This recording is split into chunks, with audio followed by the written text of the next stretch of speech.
Warahmatullahi wabarakatuh.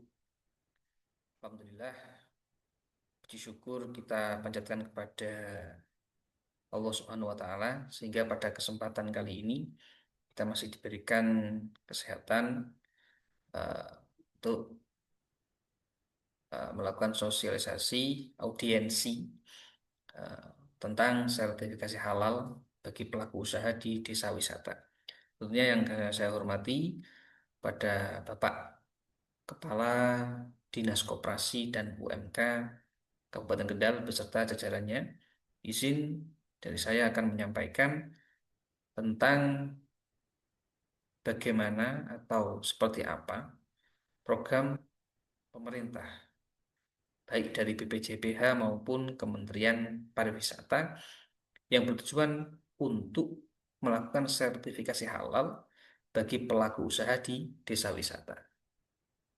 Tentunya ini sesuai dengan program pemerintah pusat, baik BPJPH, Badan Penyelenggara Jaminan Produk Halal, juga bekerjasama dengan eh, Kementerian Pariwisata dan penunjukan dari Kementerian Pariwisata kepada LP3H Edukasi Wakaf Indonesia. Apa sih maksud audiensi ini? Tentunya audiensi ini itu bertujuan untuk melakukan koordinasi kerja terkait program sertifikasi halal bagi pelaku usaha mikro kecil yang berada di destinasi wisata, khususnya di desa wisata yang ada di kabupaten kota. Tentunya untuk hal ini adalah di Kabupaten Kendal.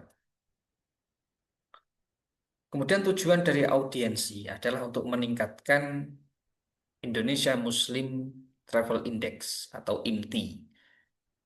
IMTI ini adalah program yang dicanangkan oleh Kementerian Pariwisata, yang mana bertujuan sebagai tolak ukur indeks kesiapan pada provinsi-provinsi dengan tujuan eh, destinasi wisata yang ramah Muslim. Dan ini tentunya eh, dengan melakukan pendampingan sertifikat halal self declare secara gratis dengan fasilitasi dari BPJPH, yaitu Badan Penyelenggara Jaminan Produk Halal, sebagai parameter halal service.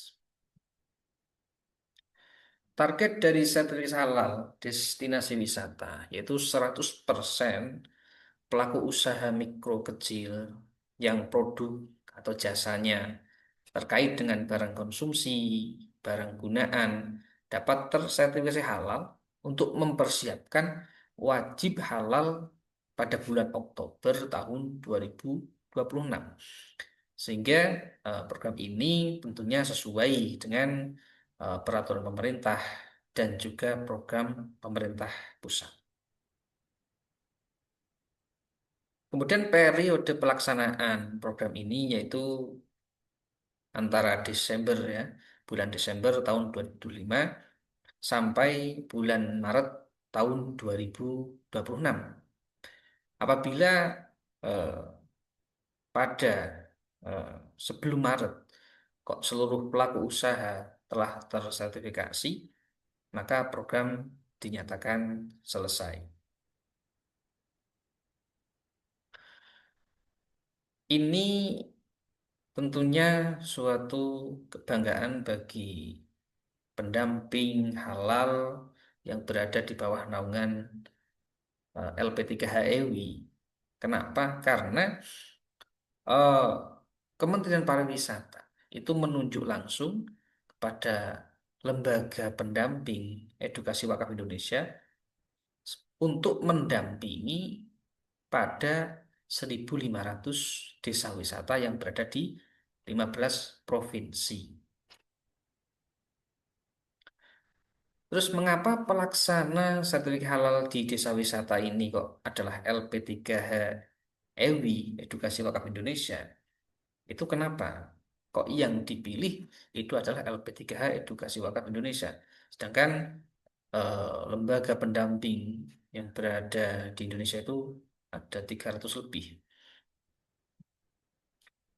Nah, ini karena lembaga pendamping edukasi wakaf Indonesia itu adalah LP3H terbaik tahun 2025 yang mendapatkan penghargaan langsung dari BPJPH.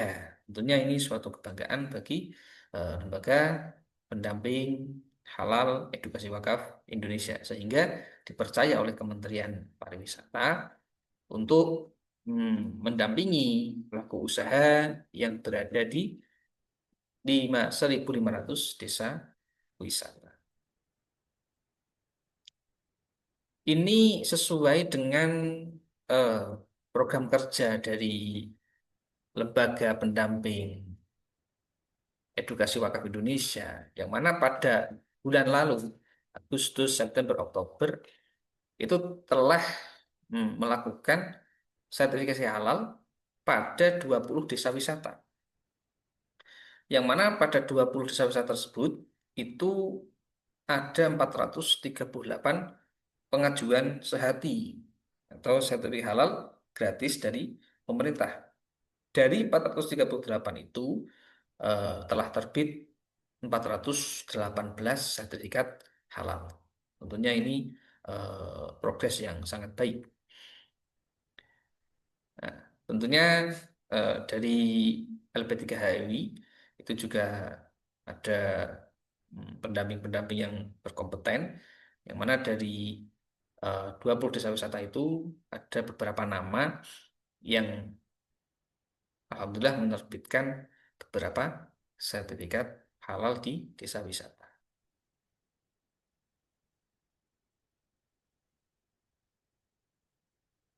Nah, tentunya dari LP3HMI itu tidak serta-merta melakukan penunjukan kepada pendamping.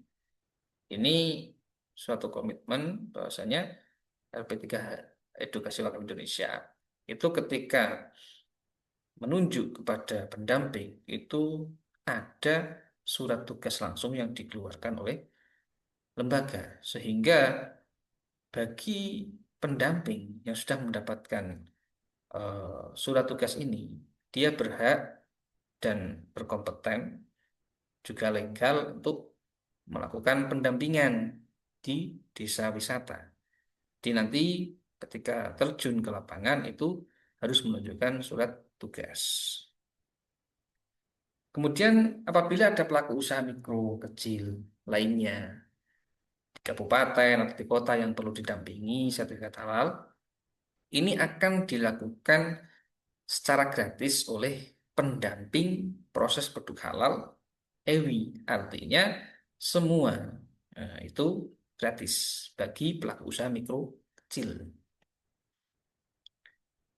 Kemudian sertifikat halal bagi pelaku usaha mikro kecil di desa wisata, tentunya ini untuk mewujudkan destinasi wisata ramah muslim dan meningkatkan kesejahteraan pelaku usaha serta pendapatan daerah. Seperti yang kita ketahui bahwasanya 87,2% penduduk Indonesia itu adalah muslim, sehingga ini adalah peluang yang sangat sangat baik. Nah, Bapak Ibu, saya hormati, demikian pemaparan dari saya. Kurang lebihnya mohon maaf. Assalamualaikum warahmatullahi wabarakatuh.